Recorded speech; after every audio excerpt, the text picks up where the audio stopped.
You guys know what it is. LA Eyekon right here. Eyekon TV. And to my left, your guys is right. The Harbor area legend, MC Poncho, is in the building. Well, thank you, Eric. It's a true honor, Mr. Eyekon, to be here. It's a true honor. Thank you for having me. How many years have I known you? Like a cold 15, 16 maybe? Time flies by. Yeah, it was 2008? I had just came back from Japan with Esca Chino Grande, Little Blackie. I think it was before that. It was before we left? Before? No, I think it was when we came back. No, because you guys were still doing the photo shoots. Oh, wow. Because, I remember you did a photo shoot. You were waiting in front of my house. Do you remember that? I do, actually. Yeah. So that was either early 2009, I'd say.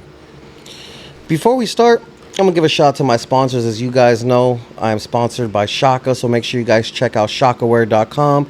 Use code Eyekon20 for all your streetwear essentials. They got the script shorts. Right now, they got these super, super dope fleece hoodies and the fleece sweats, so make sure you guys tap in for that. Also, as you can see, I'm wearing some Vibes. Shout out to Vibes Papers, Vibes Clothing, which is a partner of Cookies. Shout out to Cookies. You don't smoke no more, Frank? Briefly I did, and I've had some trippy experiences with those edibles. I don't knock it. I use the CBD oil, the cream and all that for pain. That's cool. And every now and then me and Chamarito will light one up, and we just can't leave. If you guys are bored anytime soon, this right here is one of Cookie's legendary strains. It's called Gary Payton, the former Laker. Oh, yeah, of course, yeah. AKA Seattle Supersonics. But yeah, Gary Payton, a little all right, little baby tub. Okay, we'll definitely do a little video of me and her in action doing this. Thank you so much. So if any of you guys at home want to go to Cookies, make sure you guys check out Cookies Melrose. Tell them Eyekon sent you. And if you guys want any of the Vibes or Cookies clothing, make sure you guys go to the Cookies website and use code Eyekon for 20% off there. And of course, if you're ever tired, Frank, after a long day of work, you come home and Chamorita gives you the little special nudge. I got a right above you. I'll give you a new pack, but there's some honey packs, but I got them with the blue bandana print. Oh, hell yeah. No, I bought some of those. I supported that event that you invited me to, your event, and I bought 2 boxes of that. Don't worry. I did, definitely. Today I'm going to send you home with a couple more boxes. Oh, well, thank you. Thank you. All right, thank you. Thank you. We were supposed to do this for the Chicano rap documentary, but I thought, why would I do that when I could just sit here and go over everything? Okay, that's cool. Right on. So, and I can maybe repurpose some of it. We'll see how it goes. But with that being said, for the people that don't know where you come from and what it was like growing up there, take them all the way back to the beginning, Frank. Oh, man. How far you want me to go back to when I first grabbed the mic or DJ? No, when you were growing up as a young man. Oh, God. In the crazy streets of the RSP. Rancho San Pedro, Harbor area. That's where I'm born and raised. I'm still there. Facts. You know what I mean? My mom and dad were a big factor in, growing up. I mean, I lost my father when I was 8 to ALS, which is Lou Gehrig's disease. Mm-hmm. But my dad had a real good name on him, and his name still travels to this day. He was one of the first to hold a peace treaty between our rival neighborhood, Wilmas. You know what I mean? So I got a lot of love for Wilmas, the whole Harbor area. Strict mother, with me, been through it all. You know what I mean? She made sure I went down the right path, and she was my supporter of my music when I started rapping. So my mom was a gangster. She went by the name of Shorty, and she kept me in line. And I had a brother, David, who passed away of an overdose of heroin on Mother's Day. So he passed away 9 months before my dad passed of ALS. So that pretty much left us together. And it wasn't your average relationship. It was more like a best friend, a homie. It was very interesting and fun. And I have a lot of stories. If those that follow me on Instagram know my stories, I keep her alive through my stories. Did you get any trouble growing up? Little misdemeanor stuff, little minor, nothing big. You know what I mean? I had I guess, even though I say she was strict, she was more. She let me do stuff at the house, like drink at a young age. So it was more like, if you're going to be hanging out in a park, I don't have a car, I can't go pick you up if you get arrested or you get thrown in juvie. So she goes, what you could do is invite everybody over, you guys drink here, but nobody could leave, everybody's got to spend the night. So the house became a hangout. That was the spot, right? Gotta respect it, though. Yeah. I mean, she had me drinking. I was her drinking buddy at the age of, God, 13, 14. Mm-hmm. So by the time it was time for me to drink and of age, I was already burned out. I guess she knew what she was doing. You know what I mean? Mm-hmm. She started me young, and then I was like, yeah. It's not even a thing anymore. Yeah. Tell me one of the craziest stories that took place at your house when you were young, drinking with your homies. Oh, God. Within reason. I got quite a few, but I guess just pretty much getting drunk to a point where you're throwing up. And my mom locked 3 of us. I think we were like 14 in the bathroom. And she locked us up in the bathroom. We threw up all over the place. She made us tostadas before that. And I swear one of the guys that was drinking, there was olives on these tostadas, and I don't think he chewed them because there was whole olives on the floor. So that and then I mean the mess was ridiculous. The next day, we're in throw up. You know what I mean? We're drunker than drunk. We didn't know how to act. So yeah, none of us could hold it. Is this the same house? Yeah, 3rd Street, right there on 3rd. So you were throwing up all over that restaurant? Yeah, the one you've been to. Yeah, numerous exactly. times. Yeah. Okay, we were going back to like 1983, 84 in that restroom that you were back in 2009. Yeah. That's crazy. Right there. Yeah. So, and growing up, there was no rap yet. So at that point, when did you start deciding you wanted to dabble a little bit with the music?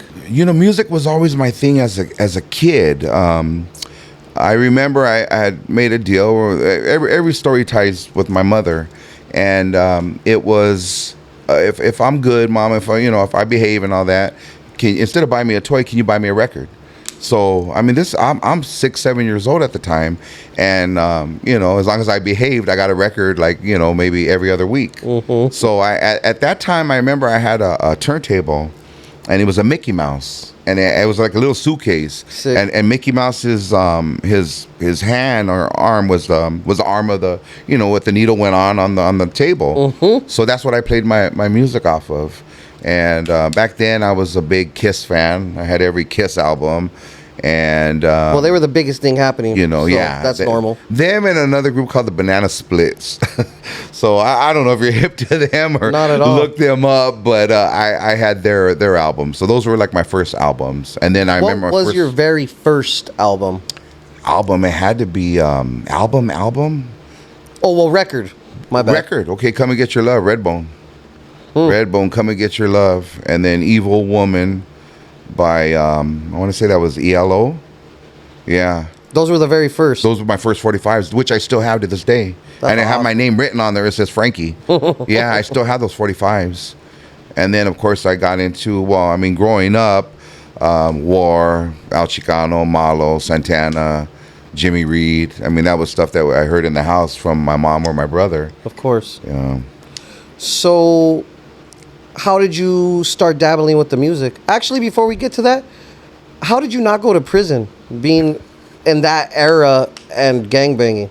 Well, I don't really call it gangbanging. I've always said, when they ask me, like, where are you from? Or what neighborhood are you from? Well, I grew up in the neighborhood. I grew up in San Pedro, Harbor area, Rancho.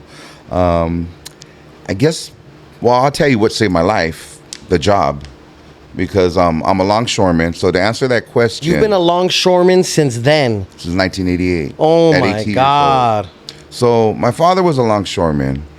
And the way I got this job, a lot of people say that I'm lucky to have this job. Yeah, I'm very blessed to have this job. But they don't realize that 2 lives were sacrificed for me to have this job. So to break it down real quick, when my father passed away, my brother would be the next one to step up. And as long as he was sole supporter of the family, to take care of me and my mom, he would have been eligible to qualify for that job. Well, being that my brother passed away before my dad, that's why I say 2 lives were sacrificed. Mm-hmm. So I was 8 when my father passed. And when I turned 18, I was eligible to apply for that job. And being that I came in what they call deceased, as a child of COD, child of deceased. So back then they didn't call it that, but now that's the label they gave it. And as long as I showed proof my mom wasn't working, I was sole support. She didn't remarry. And she would always throw it at me. She goes, I didn't remarry, and so you have for you to have this job. She would throw that in my face, and yeah. So that job saved my life, because I started working right away. I had to step up. I had to support my mother, and then music. You know what I mean? Were you making music prior to the job? Yeah. Well, I was making these little cassettes for like the older homies in the neighborhood. So I would just make them off of one turntable, you know what I mean? And not a DJ system or anything like that. And they didn't even have, they were just cassettes, no covers or nothing. So I'd make those for everybody, for the older guys. And then, I had to be about 12, 13 when I was doing that. Were you rapping on those? No. When did you actually start the rapping stuff? Oh, God. In 1988, a friend of mine, he took me to his... we were working together, and I didn't have a car. So at lunchtime, we ended up going to his house, and he had a daughter that was handicapped. And the girl just touched me. I was like, she believed she had like a seizure at an early age, and she was sick. So I was like, what can I do for this girl? At that time, I had a DJ system, and I was DJing. So what I did was I made a cassette. And my cassette was similar to the East Side Stories, but I named it the Harbor Area Sounds. This is 1988. I made covers for it, and I did an intro on it. And the money that I made off of this cassette, which I was selling like out of a duffel bag, and I always say I'm one of the original duffel bag boys because I was selling cassettes out of a duffel bag. I gave it to her parents to start an account for her, a bank account. And she's the inspiration, I guess you could say, of MC Poncho, because at that time I was DJ Poncho. So then after Volume 1, which was dedicated to her, I didn't plan on going any further with that. I got a lot of inquiries like, hey, what's up with Volume 2? What's up with Volume 3? And I just went with it. I made over 30 volumes. Pretty intense. Yeah. In your humble opinion, who is the first Chicano rapper then at that point? At that point, well, the first one that I had ever heard, that made it mainstream on the radio, I got to give it to him, was Kid Frost. That's the first one that I heard. Because we're not counting Mellow Man Ace as a Chicano rapper, right? Well, Method also was hitting, you know what I mean? But it wasn't Chicano rap though, right? No. I would not classify him as a Chicano rapper. Yeah, no, you're right. La Raza was this is for La Raza. You couldn't have said it any better. You know what I mean? That one, that was it. So that was the first one. But I was doing my music, my tapes are. I think I was up to Volume 6. By the time you were releasing Volume 6, by the time he hit the radio. Yeah, because I used his his flip side instrumental for one of my intros that I flowed to. Yeah. And my tapes were underground, and I want to say what made my tapes different and unique is this was during a time that packages were still being sent through the prison system. So I had an outlet. It was called Jerry's Music Box inside of the Carson Indoor. It was called the Try It. It was an indoor swap meet in Carson across from Scottsdale. So there was a gentleman that I used to buy vinyl off of when I was, making these cassettes. And when I finally came out with that cassette and I took it to him, I think I had 4 at the time, 4 volumes. He's like, I'll take all of them. He was like, I'll take all of them. And then he was like, hey, man, you got to get me some product, like faster. Like, these are cassettes. So I'm like, okay. And I remember my mom seeing, she goes, you got something here, Frankie. You got something here. I was 18, 19. And she goes, no, come on. You need an investor.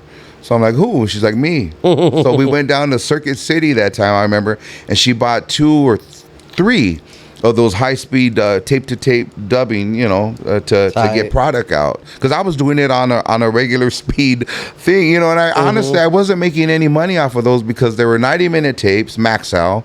I had to pay for the covers, and then the electricity, do the math. But it did get me out there. There was no social media, so it was just word of mouth, And those tapes. So one day I come home. And my mom tells me, she goes, "Hey, how much would you sell me a set for?" And I'm like, "Well, shit, I only got, 5 of them?" Like for who? She goes, "You're not going to believe this." She goes, "A friend of mine," and her name was Teddy.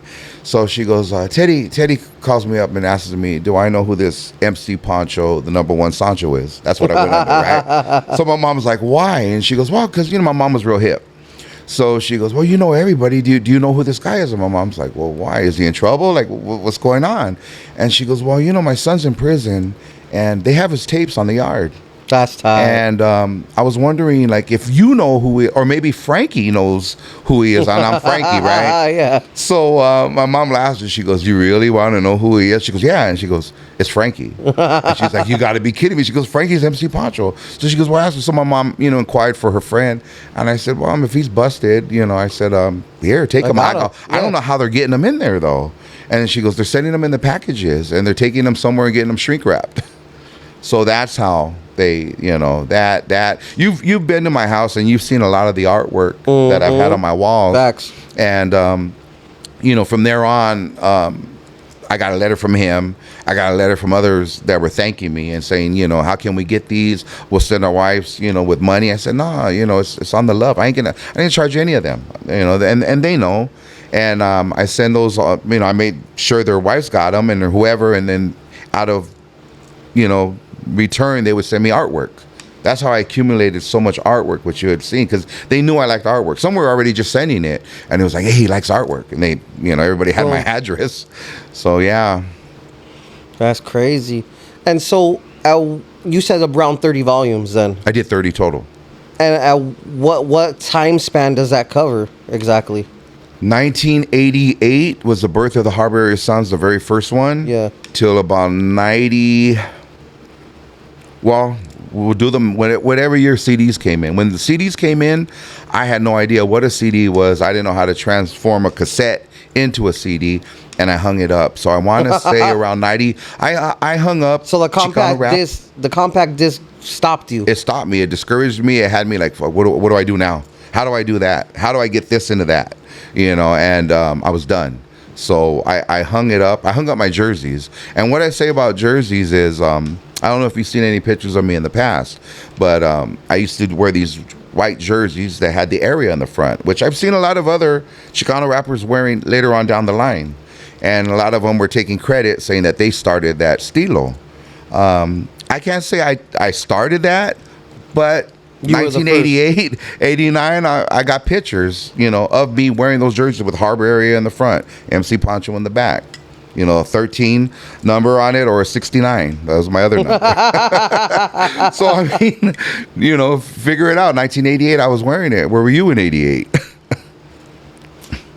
We're just alive. Not you. No, yeah. Yeah, so. So then, between, I don't know when the compact disc dropped, if you want me to be honest. I would say it had to be 90-something? Yeah, because I met Chamarita in 1993. I'm thinking of when I had a Walkman. Yeah, the Sony Walkmans. I don't know. Well, those were before, I was in high school with those. Those were in 84. Because all my tattoos were done with the Sony Walkman motor. Yeah, so those were 84, yeah. So then my question to you is how did you rekindle your romance with rap? Like, how did that happen? Because I'm assuming I caught you right at the beginning of the resurgence, if you would call it that. Well, yeah, I called it, I guess, coming out of retirement to come back, because I hung that up, Eric. I hung that up in okay, we'll say, what year did I hang up? We'll say Chicano rap, 1994.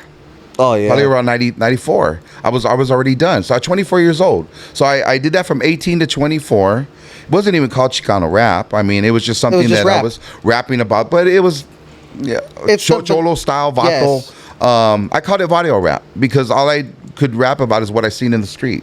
You know, I had a song called Chiva es mi vida that was dedicated to my brother. It was a tecato. I had one called The Other Side of the Wall. That's one that I'm writing a letter to a homie that's busted. You know, I'm telling him, don't worry, I'm going to take care of your family. I'm sending you a package. I'm not going to forget you during the holidays, et cetera, et cetera. So, yeah, I hung that up, I guess we could say 94, 95. And then I met you in '09. I already had been to Japan. And what the comeback or whatever, if that's your question. Talk to me about going to Japan then. How did that happen? Well, I was talked into doing, I had just lost my mother in 2006. I was talked into doing a CD for the first time. By whom? By 3 individuals, mainly Chamorita, who's my wife now, you know, and it was a morning process to keep me, you know, going through the morning of losing a mother, to keep me busy, bottom line. Yes. So she's like, hey, why don't you do a CD? It'll you know, she didn't say in those exact words, but I knew what she was getting at. And the only person that I could, that I knew that was doing any type of recording was Seven from Halified Records. So she goes, why don't you get at Seven, see if he could get you in the studio?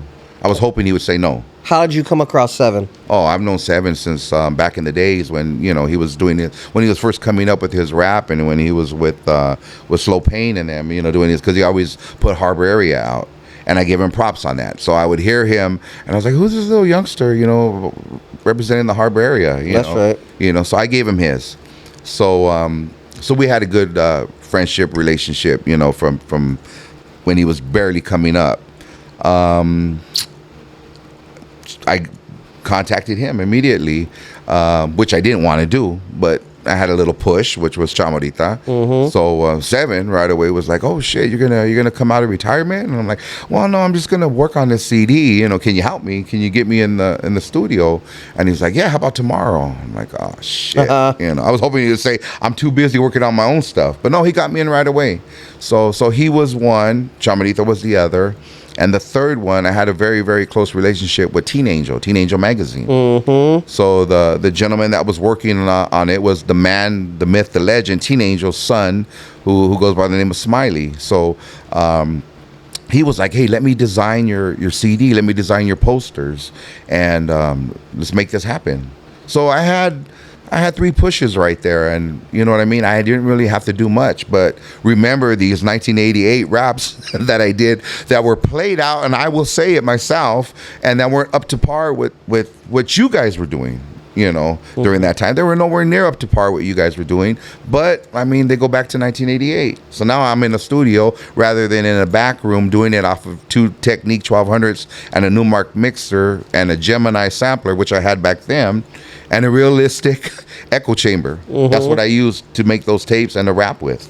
So now I'm in a real studio with Seven, and you know, I'm doing these drops and I'm working on a CD. So when people would ask me how long did it take for you to do a CD, I would always tell them 20 years, which it did. Because it was a 20-year anniversary of those cassettes. No, yeah, I remember. Yeah. So you make the product, you make the CDs digitally remastered, we'll call it. And then what? Well, while I'm in the studio working on this, Seven brings it up to me about a gentleman that was in Japan that was sending for all these Chicano rappers. And it doesn't interest me, you know what I mean? Because, I mean, I'm a has-been. I'm done, and I'll say it. I could be the one to say that about myself. I'm a has-been. I did something here that I never completed, that I hung up in 93, 94, and now we're going to skip to 2008, you know, and I'm here in the studio. So he's telling me about this guy, and I'm like, oh, wow. And he apparently had sent for Seven. You know, he had been out there performing, doing, you know, rap, and other rappers before him. I think it was Dito Brown and Mr. Shadow from San Diego. So he goes, yeah, man, this man wrote a book, and, you know, it's a pretty interesting story. So I got my compadre with me. I think you met him before at my house, Sniper. And I have him with me in the studio, and he's looking at the book, and, you know, I'm in the booth ready to do my drop, a 1988 track that I did back then. And it was funny because Sniper's looking at this book that this man in Japan wrote, and it's all in Japanese. And Sniper stops the whole session, and he's like, "Hey, compa, man, you got to see this book. You got to see this book." And I got the headphones on, and I'm like, "I'm trying to record right now." So he's like, "Okay." So he stops, and we go back at it, and Seven, punches in where we left off. And then he interrupts again, and he's like, "No, but you really got to see this book." And over 3 times, Sniper did that. And then finally, I was like, "Oh man, Snipes! Like, what is so important that I got to see it in this book?" And then he goes, "You need to stop everything you're doing and look at this right now." And then and this man's story was interesting. The man that wrote this book, because he had gotten, it's all documented, and he had gotten popped for selling, I guess, ice to an undercover agent in Hawaii. In Hawaii, yeah, you know his story. So, he wrote a book on his ventures of doing time in the federal systems, because Hawaii is U.S. territory, and instead of extraditing him back to Japan, he did all his time, out here in the U.S. So he writes a book on his ventures after 12, I think, 14 years that he did in prison in the feds. Yeah, the yakuza that ran south side. Yeah, you know it. I think you had Hide on here talking about it. Yeah. Yep. So, long story short, I look at the book, and inside there's pictures of his ventures and who he had been busted with, et cetera, et cetera. He has a picture of me and Chamarita in there. And I'm looking at this like, what the hell? Eyekon or Eric, whatever you want me to call you. It's like a written script. Like, it's nothing here is fabricated. It's like I'm looking at this guy's book, and there's a picture of me and, my girlfriend at the time. And I'm like, where in the hell did this guy get this picture? Like, where in the hell did this picture come from? Even Seven stopped in his track, and he's like, "You're in his book?" I'm like, he goes, "I thought you never met this man." Like, I never even, just from what you had told me and other people had mentioned. Yeah, you didn't know him from a can of paint. I don't know him. I've never even been out of Pedro, So, honestly, like, where? And then he goes, "Well, you're in his book." So he goes, "Well, hey, he calls on a regular, so maybe he'll call tonight, and you could take that call." Well, he didn't call, but they set it up where I could talk to him like in 3 days. So I had to be back in the studio, which I, was still working on that CD. Fine. So I get there and I talk to him, and we're talking on the phone, and the man, tells me, he goes, I tell him, I'm in your book. And he's like, "You're in my book." So I tell him what page he looks, and he's like, "That's you?" And I said, "Yeah." I go, "If you don't mind me asking you, where did you get this picture from?" Because I couldn't figure it out. And he told me when he was in isolation, and, because the story with him was, just briefly, the man didn't speak a word of English. So the man's doing time in a U.S. prison, and he's Japanese. And he doesn't know anyone out there, on the yard or wherever. So anybody that approached him, he didn't know what they were going to try to take from him or what they wanted from him. So he would just take off on him and start bombing. So it was hard for him. He was getting moved around from prison to prison. Finally, I think he got a letter to Japan to try to get him extradited and sent back and complete a sentence in Japan. And it was to the embassy of Japan. I don't know how he got it, but he got it out. And they ended up giving him one more chance. And he tells this whole story better, on his documentaries. So bottom line, they gave him one more chance. And when he ended up, I guess, in one of in the hole, somebody passed him, of all magazines, a Teen Angel magazine. So he gets this Teen Angel magazine, and he's looking at it, and he told me, word for word, what kept his sanity was he pretend that everybody in those pictures were friends and family. And there's a picture of me and Chamarita in that Teen Angel, and we found out later it was taken at the Pomona Fair, and that he pretended, because my wife's Guamanian, and she does have Japanese features. Yes. Yeah, well, she does have Japanese blood in her great grandfather. So when he's seen that, he goes, "She looked Japanese, and I just pretend I knew her. You look cool." And I said, "These are my friends. These are my family," and that's what kept his sanity.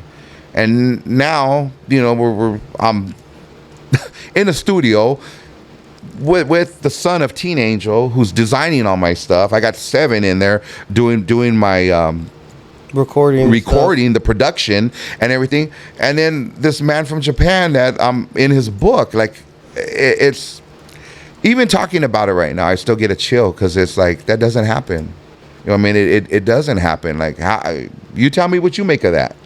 Stars align pretty clean. Yeah, it's needless to say, he came to the realization you were rapping, and now you're going to Japan. Yeah. Well, that's what it was. It was like, hey, he ran a make on me, and he talked to a local disc jockey. And this is where it even gets better. So he talks to this disc jockey in Japan. This disc jockey happened to come to the U.S. back in like 1989. Ends up at the Triad Indoor in Carson and buys my cassettes. So it's perfect. So he's like, oh, this is MC Poncho. I have his cassette. And they treasure stuff that they bought. So he held onto those. He had them, and he was like, oh, we thought this guy was either dead or in prison or something. Like, you're telling me he's still alive? Like, he's working on a CD. He's like, oh, you got to get him out here. Boom. So now it's like, hey, get your passport. You're coming to Japan. I go like, with what? Like, what? I'm not even done with this CD that I'm working on. It's in the makings. He's like, okay, well, you're coming. So I'm like, all right. So that's how I ended up in Japan. And I just want to add one more thing. While we were doing all that, and Teen Angel was doing I'll call him Teen Angel. That was the son. Was doing all my designing it. He goes, let's do something in history that no one's ever done before. And I go, what's that? And he goes, let's release a Teen Angel with your CD. A collaboration. All your artwork that you've collected throughout the years from the fellas in prison. And then he goes, and it'll be called Poncho's Picks. And it'll be released with that CD. And I am the first to have that done. That's pretty badass. Yeah. Shout out to Teen Angel Jr. Yeah. The original founders of Teen Angel. Facts. Yeah. That's crazy. So, how did you end up with Chino Grande and Little Blackie and all the homies that you went to with Japan? Well, now I'm on MySpace. We're going back to MySpace at the time, right? How did I meet you? Did I meet you through Cuete? You met me through Cuete. Yeah. Cuete, yes, ka. Yeah, you met me through Cuete because I remember, like I said... he wanted to borrow one of your cars or something. Is that what happened? No, okay, now it just came back to me. Because you guys were in front of my house. He wanted to use the house, remember? Because a lot of people use my house for videos, and he used the house for a photo shoot, the living room. And then I ended up in it. It was a photo shoot that you were shooting of Cuete in a suit and tie. Now all of a sudden you guys are telling me to put my suit on, and I got a zoot suit on, and I'm sitting there smoking cigars, and you're taking pictures of us. I've done a couple of shoots of like that in your house. Yeah. Now I think about it. Yeah. But all right, so yeah, because I was like, wait, it hit me, MySpace. Boom! I remember my MySpace top photo, the banner photo, and I remember Cuete being in a collage that I made in your XLR. Oh wow! Because you were like the first fool that had the XLR. I feel like on Dayton's. What was the license plate on that? Again? It was MC Poncho on the license plate, and the frame said "Chicano Rap made me do it." You remember? I just wanted to hear you say it. That's tight. Yeah. So, how exactly did Chino Grande and Little Blackie and everyone else end up on that tour with you? Well, I remember meeting Little Blackie at an after party at a lowrider car show, the Super Show in Vegas. And at that time I'm making noise because I already had been to Japan. I'm on MySpace, and every Chicano rapper's goal is to make it to Japan. Yes, at this point, yes. At this point, at this time, if you made it to Japan. I remember someone saying like, hey, you're fucking with Pancho? Psh, you might go to Japan. Everybody was my friend there in that time, remember? I could have ran for office during that time, man. Everybody was, so Blackie had came up to me, I remember, and introduced himself. And then I'm thinking, because I used to listen to his CDs, Brown Super Baller. Yeah, of course. Like, man, now I'm rubbing, I was with Little Blackie. And then Charlie Rowe was doing their thing at the time. So I remember running to them at an event, and it was a trip because a lot of them are like, hey, I know you, thanks to MySpace, thanks to this, what I'm doing now. Because if you look at the timeline, I mean, I'm a lot older than them. I'm 54 right now. So, I hung it up like as we've just figured out, like in 93, 94. So I'm done, you know what I mean? And I never made it, like 30 underground cassettes that really pretty much, I guess I could say, helped me make it because they paved the way. But during that time, I mean, these guys all have distribution. They're in on something else. Yeah, they're on another level to what I was. So I remember I hit it off with Charlie Rowe. We did this photo shoot, and then Cuete, of course, he's from the Harbor area, but I didn't know him prior to that, and I don't know. We just got together. I started talking to him, and I told them, I said, have any of you ever been to Japan? And they're like, no. And I said, I feel that you all should have been to Japan because you guys have paid dues and you guys have been doing this for a minute. And I go, so I gotta tell you what, if I can make it happen, I go, I'd love to bring you with me, and we'll call it my farewell tour. So we called it the Power and Respect MC Poncho farewell tour. And I remember, I go, I have one more show in it. I'll be heading to Japan actually. I think that was my first one. I'm gonna bring it up to this gentleman and see, if he's wants it, and then if not, we'll make if so, we'll make it happen. And right away, when I told K Homie Brand, I said, hey, I think I could bring you 3 guys and we could put on a killer as we'll call it the farewell tour, for me. And then he's like, who? And he already knew those names. This man was making calls already with Chamarita as my witness. We're sitting in the car and he's making calls and he's selling out shows. So he's like, get them, because I already got 3 shows sold out. And I was like, yeah, right. No, he really did. So when I went back, I told them, when I got back to the U.S., I told them, I said, hey, man, we could do this. You want to do it? They're like, yeah. So we made it happen, and we made history in Japan. We were there 28 days. 28 days in Japan, and we did, I think it was a total of 8 shows from city to city. We traveled every which way, from a cargo ship to the bullet train to every which way you could imagine in Japan. And while we were out there on this tour, this youngster comes and picks us up from the airport in a Cadillac, hitting 3-wheel motion, because they picked us up in a lowrider limo. They picked us up in another lowrider. It was a green, I want to say a 59. And then there's one youngster who drove a distance, probably driving from Arizona or Texas to California in this Cadillac, and his name is Hide. And he picked us up from the airport, and I remember he was hitting so hard because Chamarita got to ride, her and Little Blackie. We took the limo, and Chamarita rode with Hide and Little Blackie did, and he was hitting 3-wheel all the way back to taking us from the airport to the hotel. That he broke his whatever, the arm on it, and his car was stuck there. He hopped it till it broke. To the bottom line, till the wheels fell off. That's sad.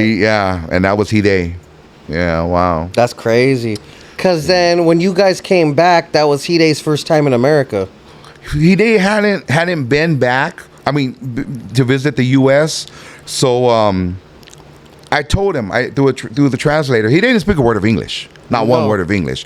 So I told Mr. K from Homie Brand, I said, tell this man, I go, for what he did by coming over here and picking us up and all that, anytime he comes to the U.S., he's got a place to stay.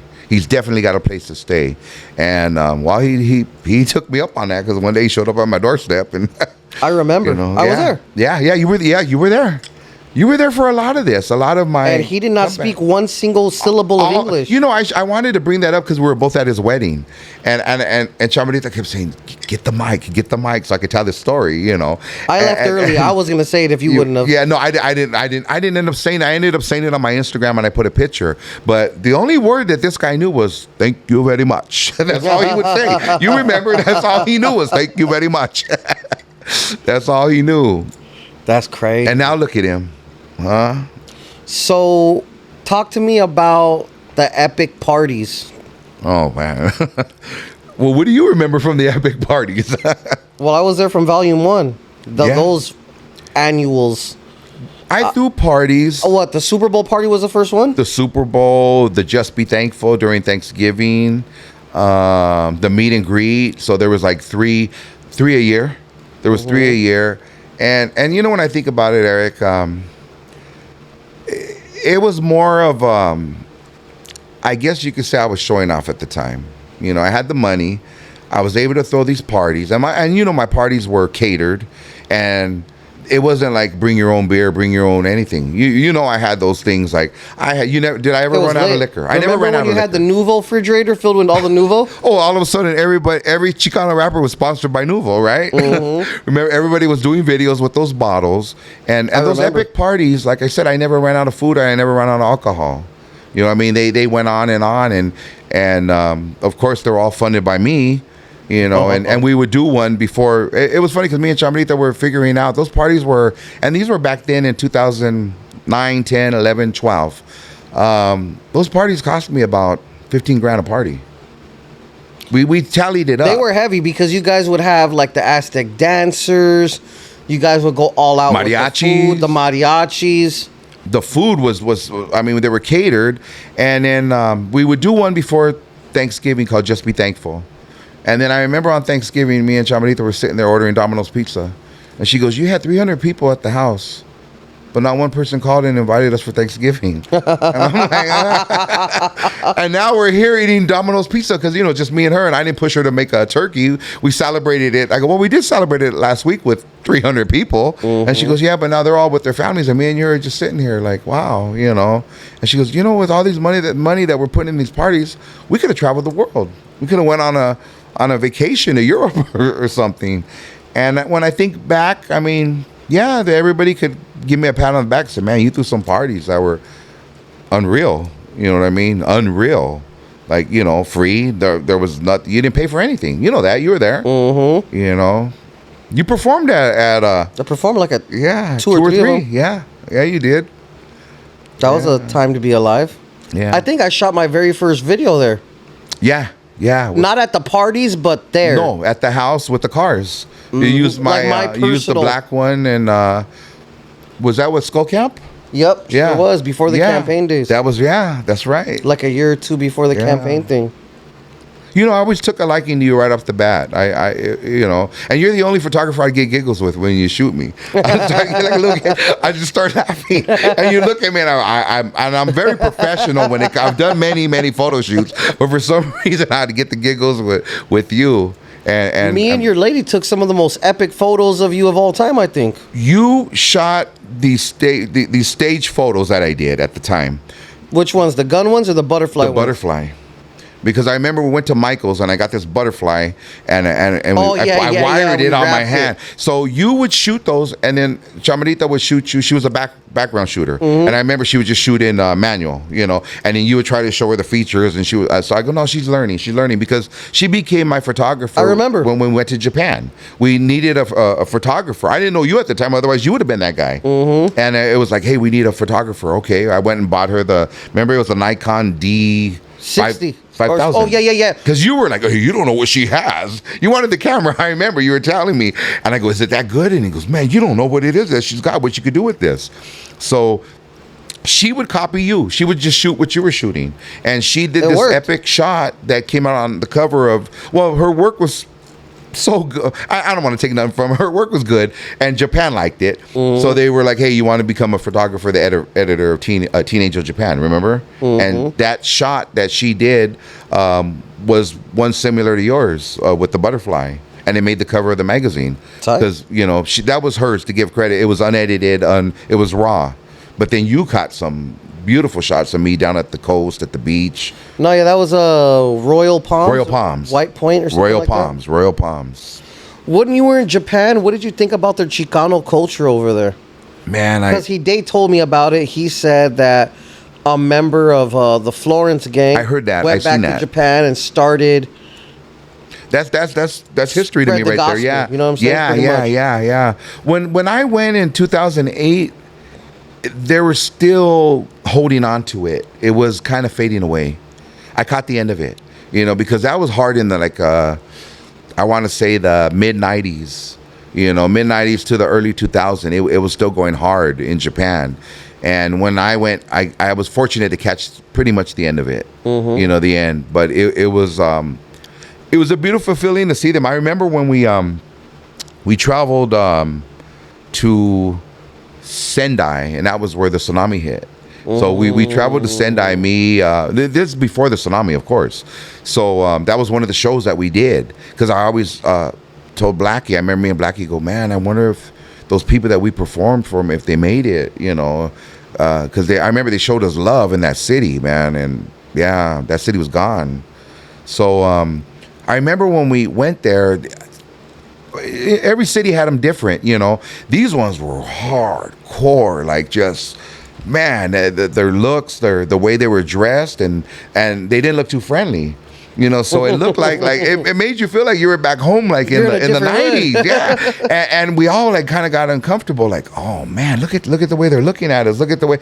And they were like, they all started bowing and, you know, taking pictures with us, and it was cool. It was cool. But for a minute there, we felt like like we're in somebody's hood and we were gonna get rushed. And that was Sendai. That's crazy. Yeah. And to just imagine that city no longer is there because of the tsunami. Yeah, I remember I remember when Blackie called me and he was like, "Put the news on," and I'm like, "What are you talking about?" He goes, "Look, tell me this ain't real." And it was. I remember they were just showing the water hitting and wiping out, you know. And then I go, "Blackie," I go, "We were there in that city. We performed in that city, you know." Yeah, makes you wonder. That's crazy. So you guys come home and then what? What happens after Japan and all the parties? Let me ask you this. What is one of the most memorable things that happen at your parties? Remember? Oh, other than us getting super rated. Oh, okay, I was just gonna say that, getting rated, because I remember we got hit by about 5 agencies. I mean, remember they that was rough. They hit the helicopter was low as hell. They had a command post. They thought that whoever called, well, it was weird because Harbor Division, which is the ones that have jurisdiction, it wasn't them that hit us. We got hit by the 77th Division by some gang task force, and that was the most memorable. was getting hit by them, because that was crazy. If you remember, they had night goggles. No, and it was gear. intense. It was yeah. Not one arrest. They checked every guest that I had. Mm-hmm. They had 2 paddy wagons, and remember, I'll never forget. I had guests from Germany.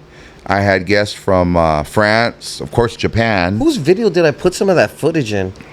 I don't know. I feel like I had some footage from there, and I put some of it in someone's video. I don't remember. Wow. And I remember telling the sergeant there, I was like, "Hey, some of these people don't speak English, and you're trying to communicate with them." And he was like, "Oh, well, we speak Spanish." I go, "Spanish?" I go, "These people are from Germany. They're from Italy. They're from Japan." And they looked at me kind of weird, and they were like, "Well, what kind of party is this?" I go, "Not the kind of party you guys think it is." I go, "I'm an actor." At that time, remember, I was doing my acting. Mm-hmm. And I had just completed, I was a Mayan on Sons of Anarchy, and I was on Dexter. So that was my celebration, was that party. It was like an industry party, we could call it. Mm-hmm. And I go, "It's not what you think." And then Harbor Division shows up, and then they're like, "Hey, what are we doing here? We know who you are." Because they would follow me on MySpace, and I think at that time we had Facebook. Yeah. And they go, "What's going on?" And so they're arguing with the other ones, and they're going like, "This is our jurisdiction. What's going on here?" And they're like, "Oh no, this is just a big gang party." And it's just a lot of taxpayers' money right there, and a waste of time on that one. So that was honestly my most memorable one. I hate to say it, but yeah. Over the years, I know, I'm not going to say anybody's names or anything in particular, but you helped other rappers, because this is still the age of CDs. Right. Us going to disc makers or whomever it is and making CDs. You helped fund some people. Yeah. I didn't invest. An investor is somebody that's going to invest and expect some money back on top of those.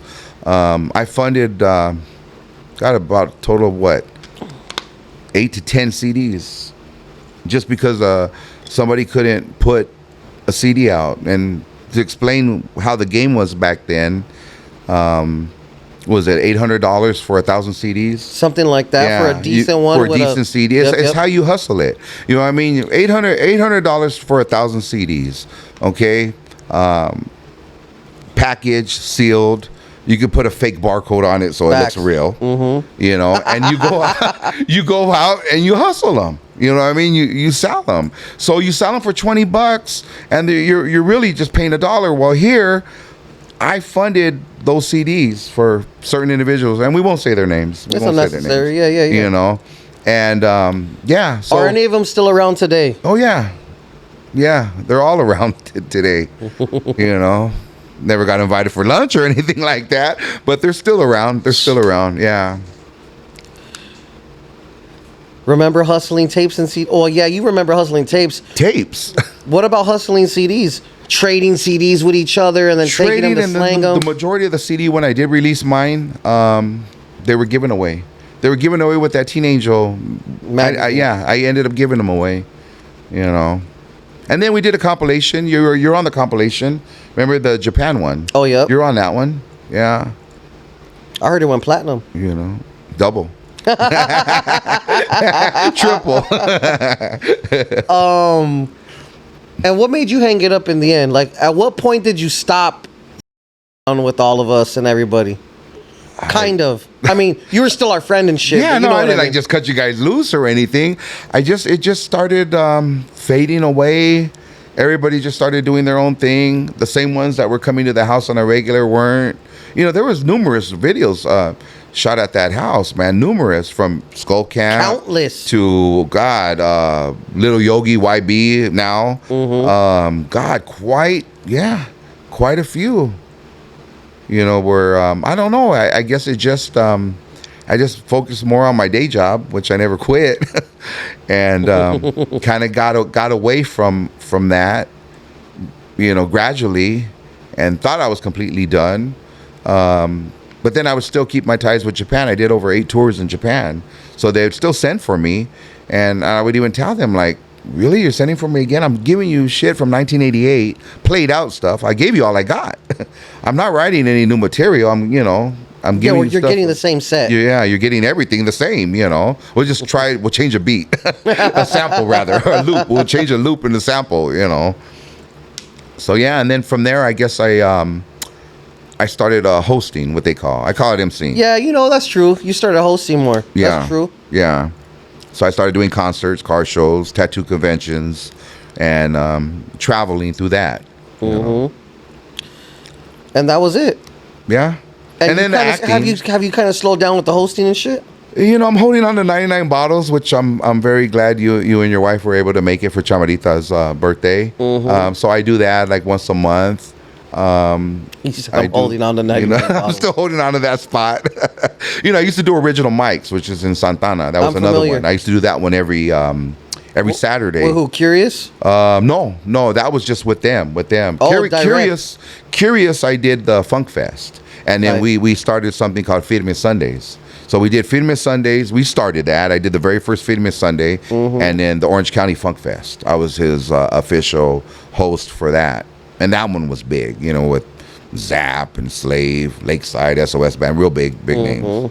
Yeah, Pretty sick. yeah. So, I feel like you started popping on Instagram a lot, pretty hard. And you go out with your girl a lot to like various restaurants and shit. And you tell a story, or you do all sorts of shit. I don't know how to encompass it all, but tell me a little bit about it. Well, we just pretty much enjoy eating. We're not vloggers. I guess vloggers are what get paid to do this and go to do a review on food. And one time we were just like, hey, you know, this is a good spot. Let's plug it in so other people could, you know, get the experience, and they'll know. And that spot was actually called Ciro's on Evergreen I'm in very Boyle familiar. Heights. Yeah. Did you ever go? I never took you there? No? I think me and you went to like El Tapiac or something. Oh, we went to Manuel's across. Yep, okay, yep, okay. yep. That was another. Because dear Cyril's friend is of mine. across the street, right? Yeah, right across Directly. down. Yeah, well, a little bit down, but yeah. Pretty much. Yeah, pretty much there. Yeah. So those are the two spots, and it was Ciro's was the one that I used to do a video, and that's where it all just started, right there.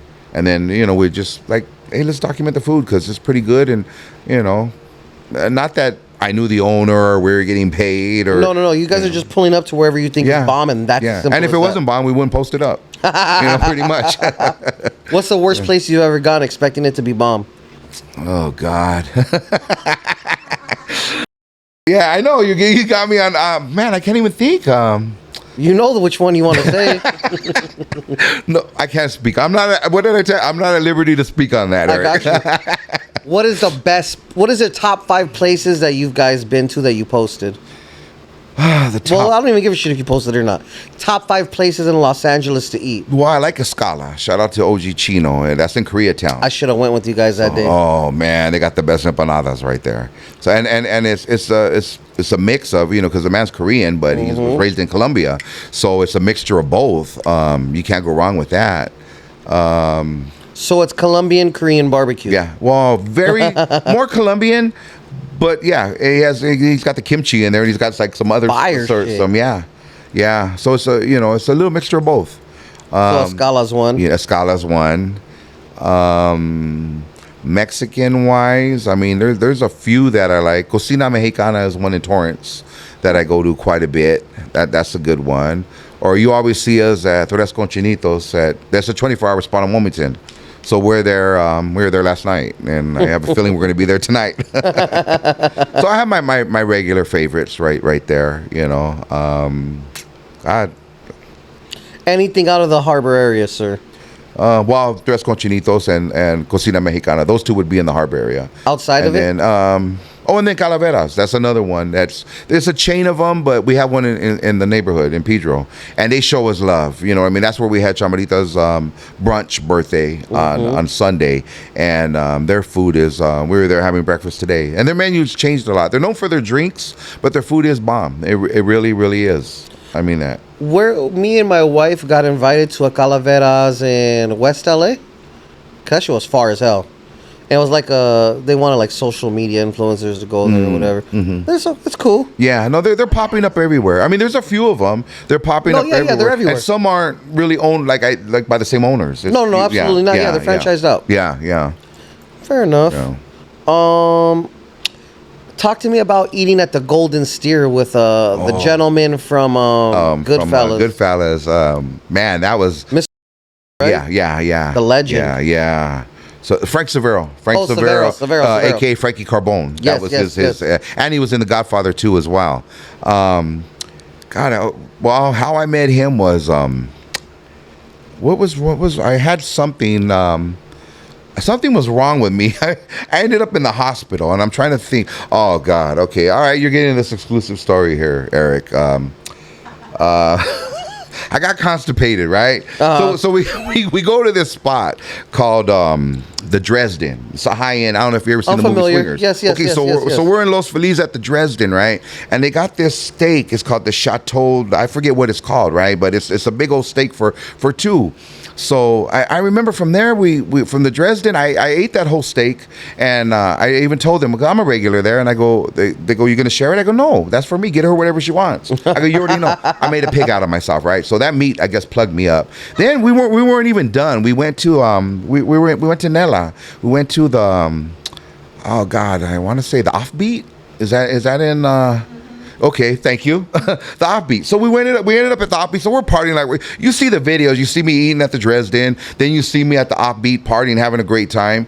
And then the next day you see me in the hospital laid up, right? Well, actually 2 days passed by and I couldn't go to the bathroom. I got constipated. So I tell Chamarita, I go, I don't know. She goes, well, it was that big old piece of meat you ate. It was like a brick. It looked like, So she goes, that's what did it. So I said, well, get me a laxative, get me prune juice, get me fruit cocktail, a vanilla shake, anything that I could have to soften my stool, make me go to the bathroom, right? Well, nothing worked, nothing at all. And this laxative that she got me, there were these little puny little pellets that said like take 1 to 3. I took 10, right? So the following day after that, after 2 days of being constipated from that big old piece of meat I had, I shit you not, man, I shit you not, you get it? I get these pains, right? I get these pains, like horrible pains. I'm thinking I'm dying. I even did a farewell video, and Chamarita's taking me to the hospital, and I'm like, this is it. People really thought I was like, oh yeah, you look like you were dying. I go, I didn't know what it was. Well, it was everything I took. And when I took the psyllium husk, that's supposed to clean you out. So everything worked at once, and I end up in the hospital. This is where it really gets good, right? So I'm in the hospital. The doctor, I think this doctor had it in for cholos or something like that, right? Because he comes and he gets the glove and he fucking up my ass. He's like, you feel this, you feel that? And I'm like, first he asked me, do you want your wife in here? I said, nah, man, I don't want her in here. And then she's like, you don't want me? I go, no, get the hell out of here, man. Like, this guy's gonna stick his finger up my ass. Like, get out of here. So she takes off and she could hear me hollering down the hall, right? You mother, I don't know if I could cuss on here, but I'm cussing him out, whatever right? You want. I'm cussing him out and this and that. So he's like, oh yeah, you're backed up. Well, no, duh, I told you I was backed up. And he's like, well, give it some time and you'll pass. You have a bowel movement. You'll be all right. Now, there's some type of shooting that happened in the neighborhood, right? And they bring everybody in. They bring all the little homies right there and they have them all cuffed by my door. Now I'm laying in there because I'm constipated, right? And I'm looking at them. They're looking at me. They're by the door. The cops got them, and they're all cuffed. They're looking at me like, "Hey, what's up? Hey, what's up?" And I'm laying there, right? Now the cops come in here and they're questioning me, And they're like, so how do you play into this? And I go, play into this. Luckily, the doctor spoke up, and he goes, this man's been constipated for 2 days. He has nothing to do with whatever happened here, right? So they're like, oh, we're sorry. So then they walk out, right? So then, again, he goes, I'm gonna have to go back in there again. And you're gonna go back in there. You just stuck your. And then he goes, I got to do one more check. And then, so luckily, the girl, the nurse, she apparently followed me on social media, and she goes, wait, doctor, let me shoot him up real quick. And she goes, you're gonna thank me for this. So she shoots me up with this stuff called Dilaudid, and she goes, you'll be all right. You're gonna feel it. You're not gonna feel anything. So she shoots me up that time. And then she snaps a selfie with me, right? And that was pretty much it. So now the doctor's like, the pain went away. And I'm like, okay, cool. So now what? And he goes, well, you just got to wait till, you go to the bathroom, which will be soon, I think, because you're pretty backed up. So I said, all right. He goes, so I'm going to write you up these prescriptions because you messed up your prostate trying to go to the bathroom. So now I messed up my prostate, right? And I know where the story, because it all ties into how I met Mr. Severo. So bottom line, I end up, Chamarita goes next door to the pharmacy to get my prescription, and I'm sitting in the car, and the pain comes back. And I'm like, oh, pain's back, and it's worse than ever. So I'm like, what's going on here? Am I going to go back in the hospital? Do I need them to shoot me up? I can't go home like this. Then all of a sudden, Eric, I feel this warmth, like just going down my legs, and I'm like, oh shit, I'm hemorrhaging, I'm bleeding, right? Well, I'm looking, no, I'm shitting all over myself in Chamarita's Escalade. All over. And you're getting this story right here. I've never told this story. I've told it to a few people, but not on a major platform right here, right? So I'm honking. Are you sure you want me to put this in there? Yes, you can put it in there. I'm giving you the green light to put this in there. So I'm shitting all over myself, and I'm honking the horn, and Chamarita's in the pharmacy trying to pick up my prescription, and finally she comes out, and she's like, was that you honking? And a man at this point, you become a child again. It's weird. Like, I was just like, all I could tell her was, I'm sorry, and I got my head down, and I'm sorry, I f***ed up. And she's like, what do you mean you're sorry? I go, I'm sorry. And she's like, for what? And she goes, oh shit, you shit all over my Escalade. So I go, just get me home. And I had those basketball shorts, right? They were Shaka. Shout out to Shaka. They were Shaka shorts, right? So those weren't holding nothing in. It was coming right out. So I had these shorts on. So then she takes me home, right? And they're working on our street. And all these guys that are working on the street they follow me on Instagram. So they already knew me. They would see me. They knew the house. They knew everything. So I go, you can't take me there. I got shit dripping down my legs and shit, right? Drive around the block. So we're driving around the block. Finally, they were on their lunch break. So they're sitting in front of my house. Remember the big tree I have there? They're sitting under the tree. So finally, they went back to work, and I made the run for it. And I ain't gonna lie, Eric, I was shitting stuff out from 1973. I mean, I got so cleansed that I had a six-pack and I had curves after that. I'll give you the photos if you want to post it with this interview, to go to those photos. So what, you took a picture of the shitted Cadillac? No, my stomach. I'm talking about my stomach, the before and after, the after. So now I'm doped up. Whatever they gave me, I'm in and out of sleep, and I hear Chamarita talking to somebody on the phone. And whoever this person was that she was talking to was really concerned about how, my health was, and et cetera, et cetera. So the next day I go, hey, who are you talking to? You were on the phone for quite some time. And she goes, you ever see the movie Goodfellas? I go, have I seen the movie Goodfellas? Like, really? And she goes, yeah. She goes, this guy, he played Frankie Carbone. He was one of the Frank Severo. He was in the Goodfellas. I go, so anyways, I go, how do you know it was him? I go, how do you honestly know that it was him? And she goes, well, he gave me his number. So she goes, you want to call him up? You know? And I go, yeah, give me his number. So I call him up. Sure enough, it's him. It's him. I mean, just by talking to him. And he was so concerned about my health. And he's concerned about my prostate because apparently he went through something with it. And him and Chamarita had a good old conversation. And I didn't know that he followed me on Instagram. And the reason why he followed me, because he had seen a picture of this old gangster that I had put up by the name of Mickey Cohen. Mickey Cohen was a dear friend of my mom and dad's. So my dad used to buy suits off of Mickey, and we'd always hear that name, Mickey Cohen, like I thought he was an uncle, I thought he was a family member. So I had this mural you didn't see it after when I started working on the kitchen, and I had this piece of Mickey Cohen in the kitchen. It's still there, and Frank Severo had seen it. Frank worked with Mickey. He was close to Mickey, real close. Without saying too much, he was really close to him. So he told me, he goes, that's what got me to start looking into you, kid. And he goes, and from there on, you know, I liked you, what you would post. And then after, so I tell him, I go, where do you stay? He's like, I'm out in Vegas. So I said, I'm going to be out in Vegas pretty soon. I go, I'd love for you to join us at the Golden Steer, which is a spot that we go to. And then he goes, the first time, he goes, I'll tell you what. He goes, why don't you come over here and I'll cook for you. And he cooked for me and Chamarita. So I would have never met Frank Severo if it wasn't for Chamarita and it wasn't for me being constipated and shitting all over the backed up and all of that. So you're getting the whole damn story right there. And I'll never forget my love to Chamarita. I mean, you know, that's my everything. The next day I told her, I go, fuck, man, I go, where are we going to like take this car to get it washed? Like, we're going to have to go across state line, man. Everybody knows me out here. Like, you know, and she was, I remember she was in there cleaning it with the bucket. And then I even videoed her, and I go, you know, I'm going to video and just post this up because, you know, you're over here after I shit all over your car. You're cleaning it with a brush and a bucket. And I remember her exact words. She goes, hey, shit happens. That's crazy. I don't know. I have to probably make this an Instagram reel, unfortunately. And I highly look forward to you accepting the collab post. I would. I'm giving it to you. You have it. That's crazy, dude. You're the first to that I've actually said, I think, the story on the platform. I've told a few people this story because they always ask, how did we meet, you know? And I go, well, that's how we met. If it wasn't for me being sick and, you know, him being concerned and, you know, reaching out to Chamarita and then actually talking, you know, exchanging numbers, I go, man, the rest is, you know. So every time I go to Vegas, I plug in with him and we go eat. And, that's tight. Yeah. It's a whole experience. And I'd love for you to join us one time. You know, Let me know. It's something, yeah, definitely. That's crazy. So, what do you do now? I got my day job. I'm a longshoreman, 36 years. When do you retire? Well, 37 years is the max.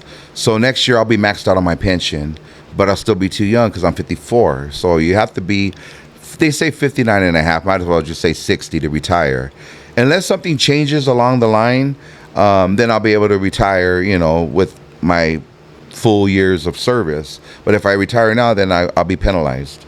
You know what I mean? I won't get the full pension. Who are you gonna recommend or refer to take your place?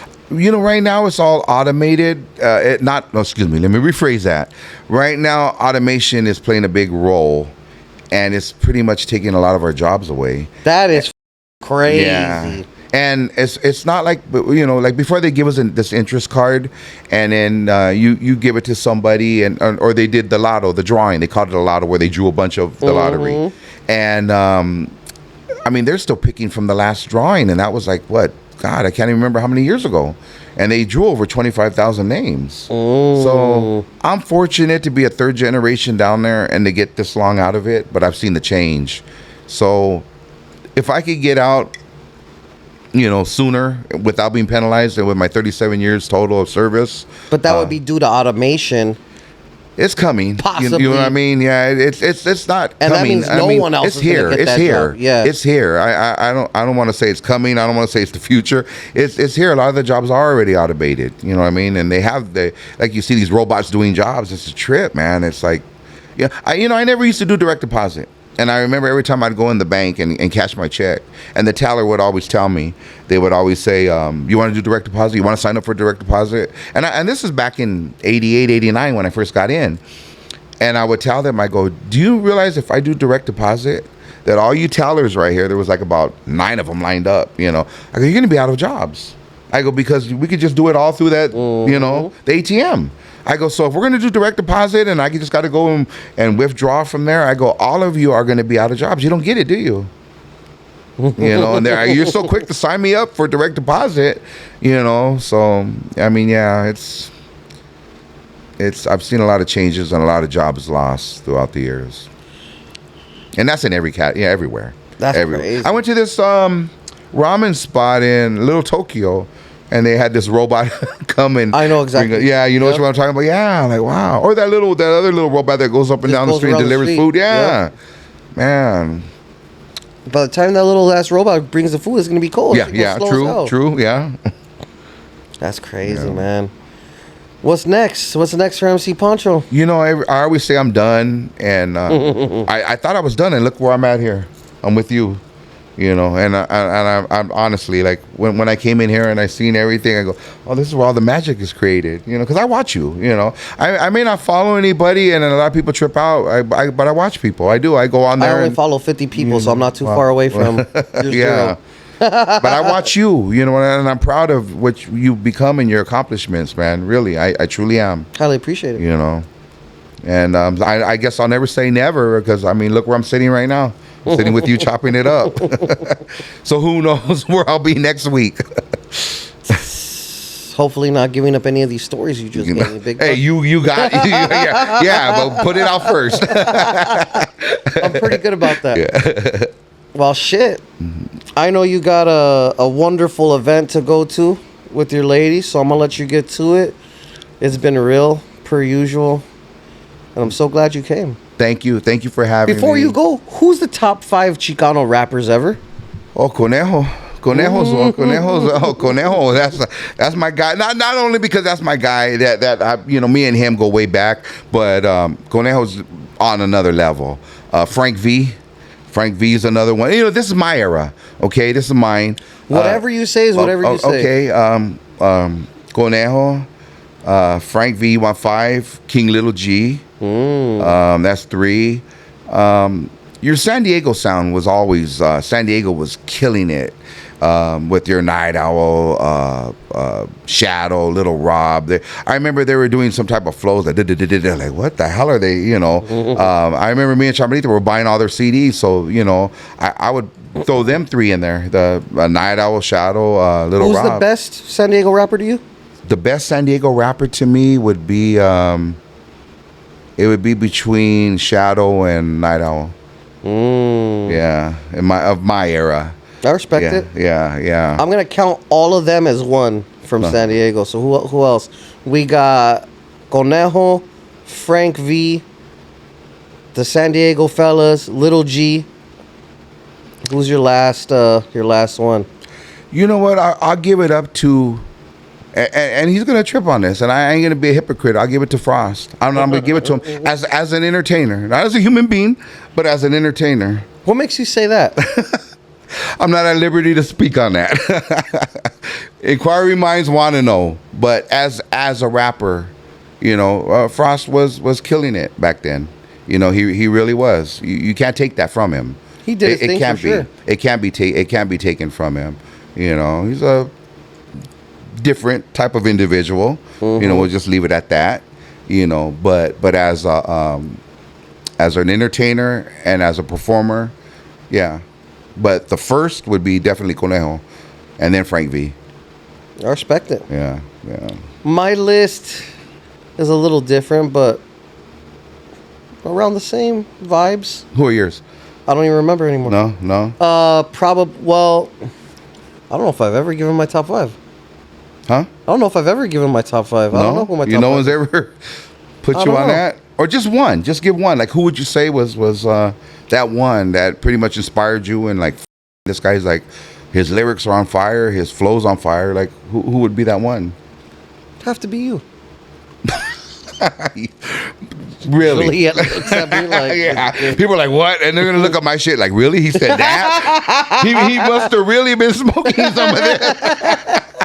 Because I'll say it, Eric. I'll say, you know, when I was rapping, it was all on one take. It was all off of 2. It was instrumental. I know what you're talking about, because when I first started, it was simple. I didn't know that I could do punches. So me and the homies were like, yeah, where you left off. If you messed up, boom. No, I was like, okay, no, that sounds good. Run it. It's only going on a cassette, so let's run it. Yeah, the whole hook and everything. Now those tapes haunt me, because it'll pop up and I'm like, oh my God, did you hear that? Like, did you know? But if it wasn't for those tapes, we wouldn't be sitting here right now. We wouldn't be having this conversation. Those tapes paved the way. You know, that and my mother. You know, my whole story ties into like a written book, like what I shared with you about Japan and the guy going and buying, you know, my cassettes and them being sent in prison, you know what I mean, and Teen Angel playing a big role with it. Everything just fell in, you know. And honestly, even though I say, like I told you, for me to have this job, 2 lives were sacrificed, my father and my brother. For me to be where I'm at and sitting right here with you, I think another life was sacrificed, which was my mother. Because if it wasn't for me doing that CD in the mourning process of losing her, it kept me busy. Look, it got me to Japan. It got me into acting. It got me into, people think they know me and they see my lifestyle of how I live and I'm flashy and always just a show off or always just this and that or, but they don't know. That's just based hurt. off of pain. They don't know the hurt. They don't know the hurt that was put for me to be where I'm at. Or I could say the loss that I've had to be where I'm at today. There's been a lot of loss. And for me to still be able to, I don't know, I guess talk about it, it's which I do. I keep them alive through my stories and my accomplishments. And you know that. No, for sure. Yeah. Have you fully explained the meaning of the butterfly to everybody? Is it like well documented at this point? No. To me, it is. Yeah, no, Eric. I mean, you want me to briefly go into that? Let's do it before we clock out. Okay. When my mother passed away, we had this conversation. And my mom, at the end of her, she died of congestive heart failure. She knew she was going. And her words were, if there's a such thing as heaven. My mom became an atheist, so she didn't believe in anything. She goes, if there's a such thing as a heaven. But she wanted me to believe. She goes, I'll come back and I'll tell you about it. She goes, but knowing me, I'm probably going to go to hell. And she would say it like that, just straight, point blank. And then after, so I said, okay. She goes, but you'll know, I'll come back and visit you and you'll know it's me. So the following day after my mother passes away, this butterfly comes, a monarch, and it lands on me. I'm cleaning out the garage, doing something, trying to stay busy. And my mom was old school. We didn't have a dryer, so she would wash clothes and hang them on the clothesline, the clothespins. So it lands on the clothesline, and this monarch's, like, we're doing a stare down, like I'm looking at, and at that time, I honestly think, I thought I was trying to believe in something that wasn't real, like. And I talked to her, and I'm like, hey, Mom, if that's you, I go, I hope it's you. And, I go, maybe, it from landing on me, it ran to the clothesline, jumped on the clothesline, and then we just had that conversation. And I go, I had that conversation. If it's you, just stick around. Don't leave me. I go, I just hang tight, for a little bit. So she flapped her wings like conversing with me, and then flew off. So I don't tell nothing to Chamarita. Chamarita comes home from work that day. And she tells me, she goes, man, the weirdest thing happened to me at lunch. And I go, what? And she goes, I was smoking my cigarette on my lunch break, and this butterfly comes flying around. And it's a trip because I looked at her, I go, a butterfly? And she goes, yeah. And I go, what kind of butterfly? And I'm hoping that she'll say it's anything but a monarch. I don't want to hear it's a monarch, So she goes, I think they're called monarchs. She goes, but it was weird what it did. She goes, it landed on my pack of cigarettes. She goes, and then I just felt your mother and started crying. And I go, oh, shit, she's back. like this soon? So we were talking about artwork, right, Eric? You know my collection. Of all the artwork that I've had on those walls that I've been collecting since I was 18, the majority from prison, most all of it, no one's ever drawn anything but butterflies. That same day, I get a drawing of a jaguar warrior holding a butterfly in the palm of his hand, and everything just started to fall into place. Then I get a letter from the hospital, and they're telling me if I want to come to a luncheon for grieving family members that are going through the same thing that I'm going through, and I'm in denial. So the letter said, come and join us and share memories and stories with other family members of deceased that are, experiencing what you're experiencing. So I'm in denial. I'm like, I don't need this shit, So I toss the letter. I get rid of the letter. The letter reappears 2 or 3 times with Chamarita as my witness. I even told her, I go, I thought I got rid of this letter, and I'm not going to go to this luncheon because I don't need it, which I did. And I go, I don't need it. And I go, why do you are you making copies, or what's the deal? And she's like, no, you ripped it up, and it fell out through the junk mail, it was in between the junk mail, and another letter falls out. I don't know what made me read that letter, which I thought I already had, what I just told you, the grieving family members, luncheon, et cetera, et cetera. But what I was missing on the bottom was, and experience our butterfly release ceremony. So now, here I am, like, sign me up, I'm there. And the lady that put it together, I remember she was like a social worker. To this day, I don't know who this lady was.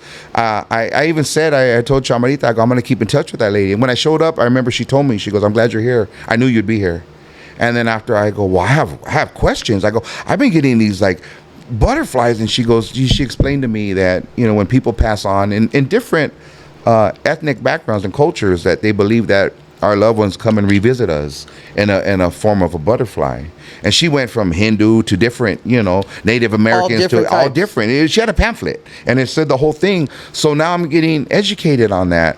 And I'm like, wow. And the weird part about all this, Eric, was when my mother passed, this lady was in my mom's room with my mom alone. And I guess her title, she wasn't a nurse, I guess a social worker. She was in there crying. And I remember her telling me, it ain't going to be long now. It ain't going to be long now. And she's right. It wasn't long, you know, because my mother had passed, like, in my arms 10 minutes after, you know, she left me alone with her. This lady knew what she was talking about. And this is the lady that did that whole butterfly really. And what was I doing there? Sharing stories with people I didn't even know that lost their loved ones. And I'm there talking. And I remember we had these butterflies. They were sedated, and what I mean by sedated, like they were white butterflies. Some would fall over, they were like frozen or something, you know, so that we could hold them and they could fly out. Some flew. The majority of them were on the floor. And I remember this family I was talking to, and I was like, I'm gonna go get that tattoo. And they're like, so am I. And you know, none of us kept in touch, but we all had our stories, and we're all going through the same thing. And you know, I could tell you stories over and over about my visits. But now you see them. So as years went on, I was able to start documenting them. And people ask me, like, do you raise them? Are you a breeder? The only thing I've ever invested in is a plant called milkweed, which attracts them. Mm-hmm. And I think I even had that milkweed when you were coming around, and I don't think we got one butterfly then. And I remember I got mad. I spent all this money on this milkweed, and I uprooted it, and I got rid of them. But more and more, you know, it lets out this like little seed, and they spread. So I have those all over the house, but I mean, we get them all year long. We get them when we need them. And I always say, that's my mother. She never left. And that gives me the strength to tell my stories and keep her alive by telling, you know, by talking about it right here. You know what I mean? I keep her alive, you know. And it was a trip because I was at a wedding yesterday with my good friend, Crook. Congratulations, Crook and Juanita. And he had told me, he goes, I never met your mother, Shorty, but by reading your stories, it's like I know her. You know, and I go, well, that's how I keep her alive. That's how I keep them all alive, is by talking about them and telling my stories, as I'm doing here. No. And you know me up close and personal. Now you know I shitted all over the place, so you know a lot more. I know quite a bit about you. I didn't know you shitted yourself as an adult. Well, now you know that, Eric. Well, is there anything you want to leave the people with before we clock out, my brother? I just want to thank you from the bottom of my heart for having me here, because I didn't expect it. The pleasure is mine. You know, I really didn't. When I came in here and I seen all of this, and I'm like, wow, I'm actually at the spot where the magic happens. Because I've seen the guests you've had here, and you know, you're up there. You know what I mean? You're up there. I don't need to tell you that. You know it. You know what I mean? And with being up there comes the jealousy. They use the term hate, the jealousy, but people have a reason to be jealous of you because you're killing the game right now. And I thank you for being here. And of course, you know, everybody that supports us, thank you. Thank you, Chamarita. And my circle's small, like really, really small, but everybody that's been down with me. I forgot to tell you, you're invited to my wife's birthday party in downtown Los Angeles. I'll tell you guys the date. Okay, we're there. So thank you, like I said, for having me. And happy early birthday, Negra. Much love, and we'll be there. Much love, Frank. Okay. The legendary MC Poncho has graced us here. It is what it is, folks. Shout out to everyone at home watching. Make sure you guys like, share, subscribe. Check the links in the description for all of my sponsors and discount codes. Highly appreciate everyone. You know what it is, LA Eyekon, and I'm out. That's crazy.